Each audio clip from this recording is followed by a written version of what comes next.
face à face, c'est du face à face clash. Désigné pour mourir, je te laisserai pas la place. C'est un face à face, c'est du face à face clash. Seul le meilleur des deux restera sur la place. L'expression est courante, hein, on dit je meurs de soif. On en est presque là sur Mayotte, la moitié de l'île en restriction d'eau. Et l'État qui envisage des hypothèses. La question qu'on peut se poser, messieurs, c'est tout simple. Est-ce que l'État a pris les mesures nécessaires ?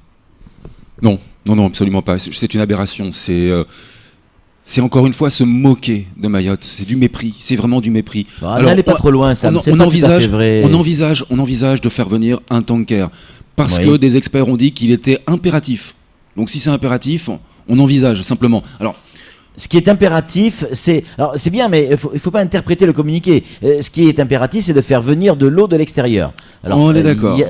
Parmi ces hypothèses-là, il y a le tanker. Mais on ne parle pas de toutes ces personnes qui souffrent, de toutes ces entreprises, de toutes ces personnes qui ont été licenciées. On ne parle pas d'un plan d'aide et de soutien à l'économie, ni même à l'éducation. On parle de faire venir juste un tanker. Et qui paye. Alors, on nous parle des tours d'eau, et en plus on nous dit, mais c'est complètement aberrant, on nous dit...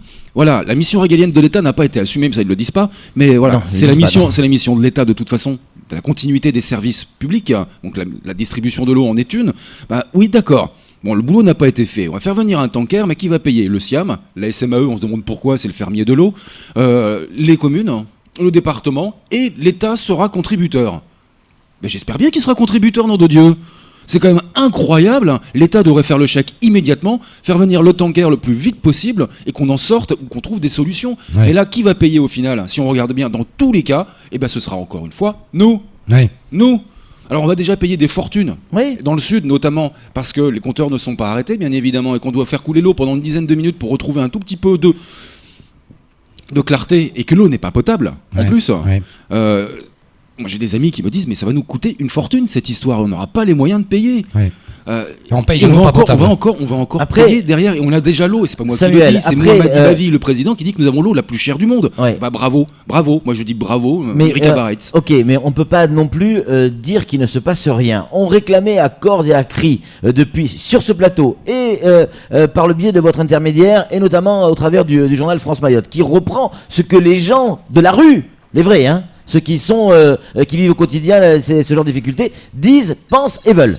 De réagir vite et de prendre des décisions dans ce sens-là. C'est pas suffisant. D'accord, mais personne ne dit que c'est suffisant ou pas suffisant. Moi, je vous dis simplement que là, dans ce communiqué, on dit, ça y est, pour la première fois, on parle officiellement de ce satané tanker. Alors, est-ce que c'est la solution, définitive ? Non. Moi, ce qui est un peu moins rassurant dans cette histoire, c'est effectivement qu'on parle de cette retenue collinaire sur le contrat État Mayotte 2015-2020.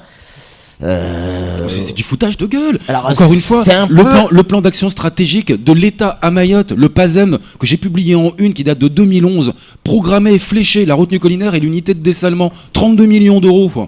Avec des kits économes qui devaient être distribués à l'ensemble de la population, repris par les assises de l'eau, repris par le SDAGE. Et ça, on nous dit maintenant, non mais on va le faire dans le contrat de projet État-région, hein. Il y a urgence maintenant. Hein. Excusez-moi, j'ai peut-être pas tout compris dans le courrier de la ministre, mais elle a pas dit qu'un tanker allait arriver. Elle dit qu'ils travaillent une hypothèse et qu'ils envisagent. Mais à la veille d'une manifestation. Encore une fois, c'est un message pour calmer les esprits. C'est du mépris. C'est du mépris. Mais vous vouliez qu'elle fasse quoi ? Encore une fois. Non mais Samuel, là vous êtes dans le Yaka Faucon et la critique. Allez, ok, vous êtes Erika Baretz, vous faites quoi ? Tu prends ta plume là et t'écris au Maoré. J'écris quoi ? J'écoute un minimum les maires qui veulent d'un plan d'urgence et un arrêté de catastrophe naturelle.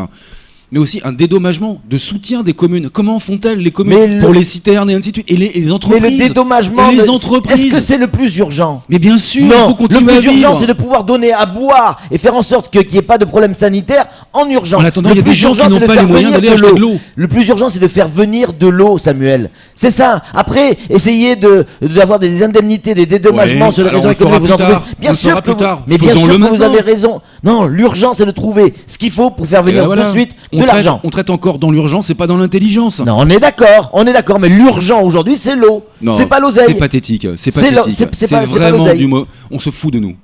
C'est du Vous êtes dur. C'est la pub. C'est fini. Vous n'avez pas tout à fait tort, surtout, mais vous êtes dur. Non, j'ai raison.